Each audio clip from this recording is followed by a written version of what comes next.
नमस्कार विद्यार्थी मित्रांनो, डायरेक्शन अकॅडमीच्या ऑनलाईन प्लॅटफॉर्मवर सर्वांचं स्वागत आहे। आजच्या व्हिडिओमध्ये आपण या ठिकाणी राज्यसेवा पूर्व परीक्षा जी संडेला म्हणजे या ठिकाणी 9 नोव्हेंबरला होणार आहे, तर त्यासाठी आपली स्ट्रॅटेजी काय असली पाहिजे, ती म्हणजे पेपरची स्ट्रॅटेजी काय असली पाहिजे किंवा या ठिकाणी तुम्ही एक्झाम हॉलमध्ये गेल्यानंतर तुमची स्ट्रॅटेजी नेमकी काय असली पाहिजे। पेपर आपण या ठिकाणी पेपरमध्ये आपण अटेम्प्ट किती करायला पाहिजे, पेपरचा पॅटर्न कसा असतो आणि पेपर एक्झॅक्ट कशा पद्धतीने सोडवायचा आहे, या सगळ्या बाबी ज्या आहेत त्या आपण आज या व्हिडिओमध्ये पाहणार आहोत।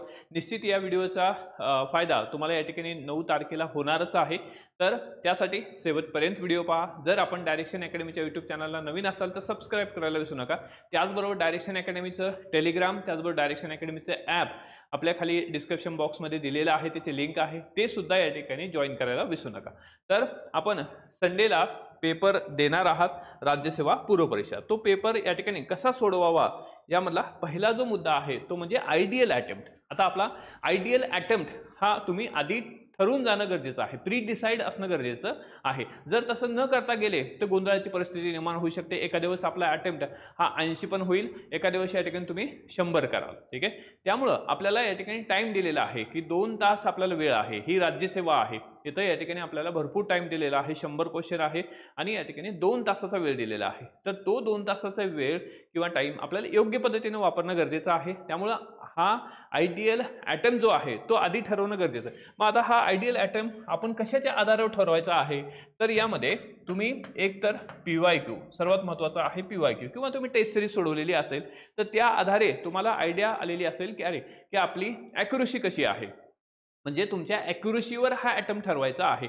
आणि तसं पाहिलं तर या ठिकाणी आयडियल अटेम्प्ट जो आहे तो साधारण 90 to 95 असणार आहे, ठीक आहे। म्हणजे काही जणांचा 85 सुद्धा असू शकतो, पण 90 ते 95 म्हणजे 85च्या खाली या ठिकाणी जर तुम्ही अटेम्प्ट केले तर ती पण रिस्क होऊ शकते। 100 पैकी 100 जर केलं तरी पण रिस्क होऊ शकते। त्यामुळं या ठिकाणी हा जो अटेम्प्ट आहे हा तुम्ही PYQ म्हणजे प्रिव्हियस इयरचे जे क्वेश्चन पेपर्स आहेत त्या आधारावर तुम्ही ठरवला असेल किंवा ठरवणं गरजेचं आहे, ठीक आहे। तर हा 90 ते 95 ही आपली ॲक्युरसी असणं गरजेचं आहे, कारण आपल्याला निगेटिव्ह मार्किंग सुद्धा आहे, 1/4 निगेटिव्ह आहे, म्हणजे 100 पैकी 100 जर केलं तर निगेटिव्ह सुद्धा या ठिकाणी आपण जाऊ शकतो।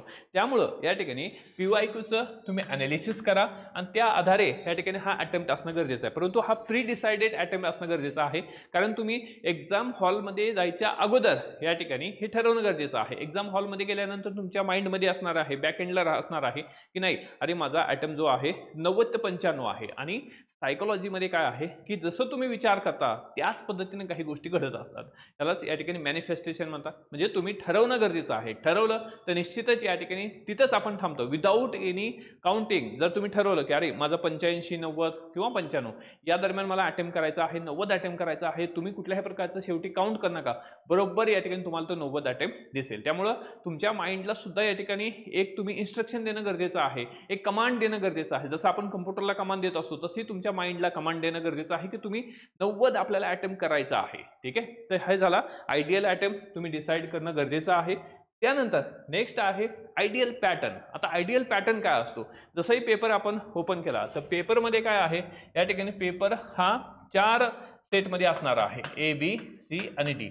आता यामध्ये प्रत्येक जो सेट आहे त्याचा पहिला जो हे आहे म्हणजे पहिला क्वेश्चन हा डिफरंट असणार आहे।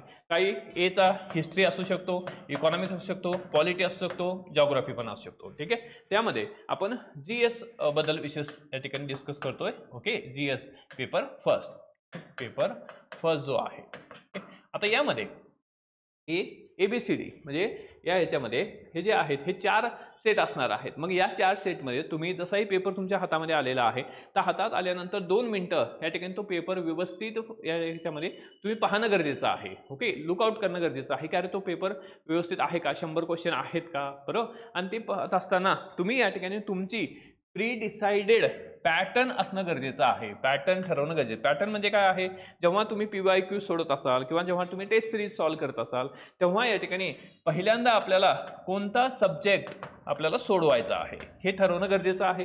आणि आयडियली काय आहे तर या ठिकाणी म्हणजे आयडियली जो सब्जेक्ट आहे किंवा आयडियल जो पॅटर्न आहे तर त्यामध्ये काय आहे की तुम्ही सोपे प्रश्न हे आधी सोडवणं गरजेचं आहे, कारण आपल्याला 2 तासाचा वेळ आहे। मग त्यामध्ये तुम्ही सोपे प्रश्न आधी सोडवा। जसं या ठिकाणी पॉलिटी आहे, पॉलिटीला आपल्याला पैकीच्या पैकी मार्क येण्याची शाश्वती असते. आणि सुरुवातीला जेव्हा आपण पेपर सोडवायला लागतो, जर आपले पेपर आपण म्हणजे आपल्याला माहीत असलेले किंवा या ठिकाणी आपला स्ट्रॉंग पॉईंट स्ट्रॉंग सब्जेक्ट असलेले क्वेश्चन जर सोडवायला लागलात तर तुमचा एक मोमेंटम तयार होतो, म्हणजे तुमचा एक पॉझिटिव्ह अप्रोच तयार होतो. तुम्हाला या ठिकाणी कॉन्फिडन्स यायला लागतं की अरे पेपर हा सोपा आहे. आणि त्यामुळं नेक्स्ट जो आहे म्हणजे तुम्ही एक सब्जेक्ट सोडवल्यानंतर जेव्हा नेक्स्ट सब्जेक्ट समजा इकॉनॉमिक्स तुमचा स्ट्रॉंग आहे, इथं पण आहे, तर या पहिल्या तुमच्या 15 क्वेश्चनमुळे नेक्स्ट जे 15 आहेत त्याची सुद्धा ॲक्युरेसी या ठिकाणी मेंटेन राहते, कारण एक मोमेंटम तयार होतो. त्या मोमेंटमसाठी तुम्ही या ठिकाणी आता ठरवणं गरजेचं आहे की मला या ठिकाणी कुठल्या सब्जेक्टपासून तयारी करायची आहे. काही जणांचं सायन्स स्ट्रॉंग असू शकतं, ओके, काही जणांचं या ठिकाणी जिओग्राफी स्ट्रॉंग असू शकतं, काही जणांचं इतिहास स्ट्रॉंग असतो. ठीक आहे, म्हणजे प्रत्येकानं आपापल्या पद्धतीने ठरवणं गरजेचं आहे. परंतु आयडियली पॉलिटी सोपं असतं, त्यानंतर इकॉनॉमिक्स घ्या, त्यानंतर या ठिकाणी जिओग्राफी प्लस एन्व्हायरमेंटचे 5 क्वेश्चन असतात, त्यानंतर या ठिकाणी करंट अफेअर्स आणि शेवटी हिस्ट्री. ठीक आहे, हिस्ट्री असेल किंवा या ठिकाणी मग सायन्स असेल. अशा पद्धतीने तुम्ही सिक्वेन्स घेणं गरजेचं आहे. काही जणांचं या ठिकाणी जिओग्राफी स्ट्रॉंग असतं तर पहिल्यांदा घेऊ शकतात, परंतु पॉसिबिलिटी काय असतं की पॉलिटीचे जे क्वेश्चन आहेत हे थोडे लॉंग क्वेश्चन असतात. लॉंग क्वेश्चन जरी असलं तरी या ठिकाणी एका विदिन फ्रेमवर्कमध्ये ते क्वेश्चन असतात आणि त्याला करंटचा अँगल असतो. ते प्रश्न सोडवायला सोपे असतात, म्हणजे लॉंग जरी असले तर डेफिनेटली ते प्रश्नाचं उत्तर आपल्याला येत असतं. त्यामुळे कॉन्फिडन्ससाठी पॉलिटी आपण पहिल्यांदा सोडवणं गरजेचं आहे. नंतर इकॉनॉमिक्स आहे तो कन्सेप्च्युअल असतो, तुमच्या कन्सेप्ट स्ट्रॉंग आहेत या बेसिसवर तुम्ही तो सेकंड पेपर आहे. आणि नंतर जिओग्राफी आहे जो थोडा फॅक्च्युअल अँड विथ कन्सेप्च्युअल असतो, तर तो घेणं गरजेचं आहे. त्यानंतर तुम्ही करंट स्ट्रॉंग असेल तुमचं करंट घेऊ शकता, अदरवाईज या ठिकाणी सायन्स घ्या, नंतर हिस्ट्री घ्या. तर अशा पद्धतीनं आपला पॅटर्न सुद्धा या ठिकाणी म्हणजे आयडियल पॅटर्न सुद्धा सब्जेक्टचा पॅटर्न सुद्धा प्री डिसाइडेड असणं गरजेचं आहे, आधी ठरवून जाणं गरजेचं आहे. कारण तुम्ही आधी जर ठरवलं निश्चित या ठिकाणी त्या पद्धतीनं तुमचं माइंड काम करायला लागतं, तुमचा एक मोमेंटम तयार होतो.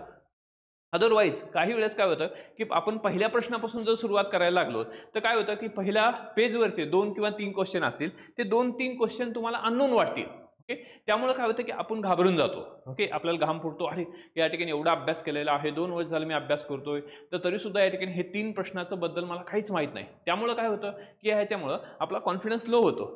म्हणजे 3 क्वेश्चन जर सोडले तर या ठिकाणी 97 क्वेश्चन अजूनही तुमच्याकडे आहेत, जे 97 क्वेश्चन मे बी या ठिकाणी सोपे असतील. त्यामुळे तुम्ही त्या 3 प्रश्नाला किंवा पहिल्या पेजला न घाबरून जाता स्वतःची स्ट्रॅटेजी ठरवा की तुम्हाला या ठिकाणी हे सब्जेक्ट कसा आहे. आणि पूर्वी कसा असायचा, मिक्स पेपर यायचा. ठीक आहे, तर आता तसा येत नाही, परंतु मिक्स जर आला तर मग तुम्ही या ठिकाणी 1 2 3 4 पहिल्या पेजपासून पहिल्या प्रश्नापासून सोडवणं गरजेचं असतं.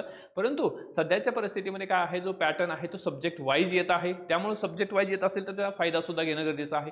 जर मिक्स आला तर मग तुम्ही 1 2 3 4 याच पद्धतीने सोडवणं गरजेचं आहे, कारण तुम्ही सापडायला त्याला या ठिकाणी प्रत्येक सब्जेक्टचा प्रश्न सापडायला वेळ जाईल. परंतु यामध्ये 24चा प्रश्न किंवा आधीचे जे क्वेश्चन पेपर पाहिले तर याच्यामध्ये काय आहे की एक 3-4 वर्ष झालं जे प्रश्न पेपर्स आहेत ते या ठिकाणी सेटनुसारच येत आहेत, म्हणजे सब्जेक्टनुसारच येत आहे. ठीक आहे, तर हे झालं या ठिकाणी आपला आयडियल पॅटर्न काय असला पाहिजे. ठीक आहे, आणि यामध्ये आपण जीएसचा विचार करतोय पेपर फर्स्टचा. ठीक आहे, त्यानंतर सेकंड थर्ड जी बाब आहे सगळ्यात महत्त्वाची आहे की तुम्हाला आता पेपर सोडत असताना, ठीक आहे, आता आपण पेपर कशा पद्धतीने सोडवायचा आहे एक्झॅक्टली, ठीक आहे, ते पाहू.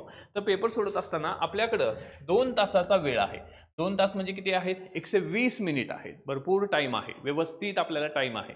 120 मिनिट आहे, म्हणजे 120 मिनिटामध्ये तुमच्याकडे पेपर जसाही येईल तसंही या ठिकाणी तुम्ही काय करायचं, 2 मिनिटं पेपर पाहायचा आहे. ओके, त्यानंतर सब्जेक्ट तुमचे कोणते स्ट्रॉंग आहे त्यानुसार तुम्ही तो पहिला 15चा पॅटर्न घ्यायचा आहे. त्यानंतर या ह्याच्यामध्ये की आता तुम्ही पेपर सोडवायला लागलेला आहात. पेपर सोडवत असताना या ठिकाणी काय आहे किंवा की तुम्ही पहिल्या पेजवर जो 2 किंवा 3 क्वेश्चन असतील, ठीक आहे, पहिला पेज म्हणजे तुम्ही जो काही सब्जेक्ट निवडलेला आहे त्याला पहिला क्वेश्चन जो आहे म्हणजे तुम्ही की गोल सुद्धा कसं करायचं आहे. ओके, म्हणजे आपल्याला गोल सुद्धा कसं करायचं आहे, तर यामध्ये की एक तर आपल्याला या ह्याच्यामध्ये गोल करत असताना ओके, म्हणजे काही जणांना प्रश्न असतो की सर सोबत सोबत करायचं आहे का या ठिकाणी पूर्ण झाल्यावर करायचं आहे. पूर्ण झाल्यावर करणं तर हे थोडं रिस्की आहे. ओके, तर आपल्याला कळणार नाही की टाइम किती झालेला आहे, त्यामुळं सोबत सोबत करणं किंवा या ठिकाणी एक आयडियल जो बाब आहे तो म्हणजे काय आहे, एका पेजवर ओके, एका पेजवर जेवढे प्रश्न आहेत, समजा 2 ते 3च प्रश्न असतात, एका पेजवरचे प्रश्न टिक करून घ्यायचे आणि त्यानंतर या ठिकाणी आपल्याला काय करायचं आहे, गोल करायचा आहे. ठीक आहे, म्हणजे याचा अर्थ काय आहे की यामध्ये एका प्रश्नाच्या नंतर आपण गोल करणं गरजेचं आहे. ठीक आहे, एका प्रश्नाच्या नंतर तुम्ही या ठिकाणी गोल केलेला आहे, तर त्यानंतर एका पेजवर म्हणजे या ठिकाणी 3 क्वेश्चन आहे तर तुम्ही 3 गोल केले. ठीक आहे, तर अशा पद्धतीने जर गेला तर आपले सिली मिस्टेक सुद्धा आपल्याला टाळता येतील. परंतु सोबत गेला तरी सुद्धा योग्य आहे. परंतु यामध्ये अजूनही ॲक्युरेसी अशा पद्धतीने वाढू शकते की पेज बाय पेज जा. ओके, पेज बाय पेज जर गेलं तर आपल्याला या ठिकाणी एखाद्या वेळेस असू शकतं की पहिला क्वेश्चन आणि तिसरा क्वेश्चन जो आहे याच्यामध्ये काहीतरी इंटरकनेक्शन आहे, इंटरलिंकेजेस आहेत. मग ते इंटरलिंकेजेस आपल्याला डेफिनेटली सापडू शकतात. एखादा प्रश्न आपला सिल्ली मिस्टेकमध्ये चुकण्याची शक्यता आहे, तर त्यामध्ये पहिला क्वेश्चन आहे आणि जो तिसरा क्वेश्चन आहे कनेक्ट आहे एकमेकाला, तर डेफिनेटली काय होणार आहे, तिसऱ्या प्रश्नामुळं आपण परत एक प्रश्नाचा विचार करून त्याचं ॲक्युरेट उत्तर लिहू शकतो. त्यामुळं एका पेजवरचे जे क्वेश्चन आहेत ते या ठिकाणी टिक करायचे आपल्या याच्यावर क्वेश्चन पेपरवर. त्यानंतर या ठिकाणी आन्सर शीटमध्ये आपल्याला हे जे ब्लॅक डॉट आहेत हे बॉल पेनने या ठिकाणी आपल्याला डार्क करायचे आहेत. ठीक आहे, त्यानंतर आता महत्त्वाची या ठिकाणी मेथड जी आहे ती म्हणजे काय आहे की आपल्याला एक्झाममध्ये पेपर कसा सॉल्व्ह करायचा आहे.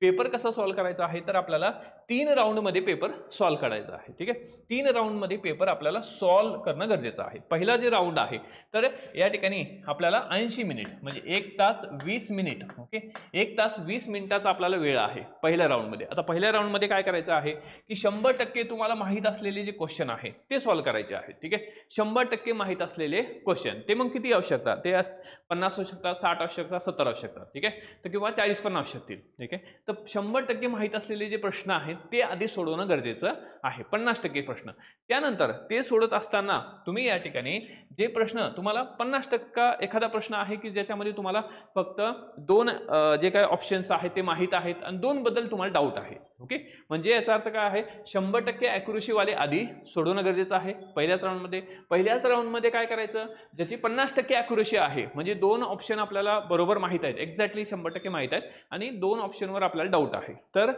तो प्रश्न सॉल्व्ह करायचा नाही. त्याला काय करायचं आहे, त्याला तुम्ही या ठिकाणी असं की यामध्ये चौकोन करायचा आहे. ठीक आहे, चौकोन करायचा आहे.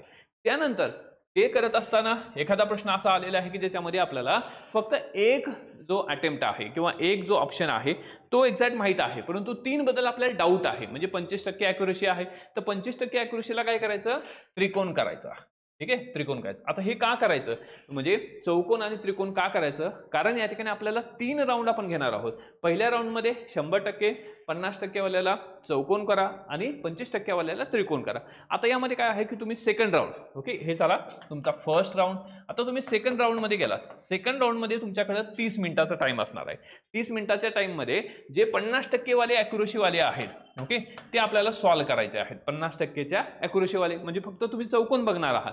तर मग चौकोन बघितलं तुमच्या लक्षात येईल अरे की आपण कोणाला चौकोन केलेला आहे, तर ते प्रश्न तुम्ही आधी सॉल्व्ह करा. आणि शेवटी 10 मिनिटाचा टाइम आहे त्यामध्ये तुमचे 25% जे आहे, तुम्हाला माहिती आहे की 25% ॲक्युरेसी आहे, त्यामधले काही क्वेश्चन तुम्ही सॉल्व्ह करण्याचा प्रयत्न करा. ठीक आहे, अशा पद्धतीने आयडियल बाब किंवा आयडियल पेपर सोडवणं गरजेचं आहे. यामुळे डेफिनेटली तुमचा स्कोर वाढतो, तुमचा पॅटर्न योग्य पद्धतीने या ठिकाणी तुम्हाला समजायला लागतो. सिली मिस्टेक सुद्धा होत नाहीत, गडबड गोंधळ कुठल्याही पद्धतीने होत नाही जर तुम्ही हा फॉर्म्युला यूज केला तर. ठीक आहे, त्यामुळे हा फॉर्म्युला यूज करण्याचा डेफिनेटली प्रयत्न करा. 9 नोव्हेंबरला पेपरमध्ये हा फॉर्म्युला जर वापरला तर या ठिकाणी डेफिनेटली तुम्ही परत येऊन डिस्क्रिप्शन बॉक्समध्ये डेफिनेटली द्या की सर आम्ही हा फॉर्म्युला यूज केला आणि याचा आम्हाला फायदा झाला. कारण काय होतं की तुम्हाला ॲक्युरेसी मेंटेन करण्यामध्ये, सिल्ली मिस्टेक टाळण्यामध्ये ह्या गोष्टी ज्या आहेत ह्या आपल्याला या ठिकाणी फायदेशीर होतात. ठीक आहे, तर आजच्या व्हिडिओमध्ये आपण या ठिकाणी पेपर पॅटर्न, त्याचबरोबर या ठिकाणी अटेम्प्ट आणि पेपर एक्झॅक्टली कसं सोडवायचं या सगळ्या बाबी पाहिलेल्या आहेत.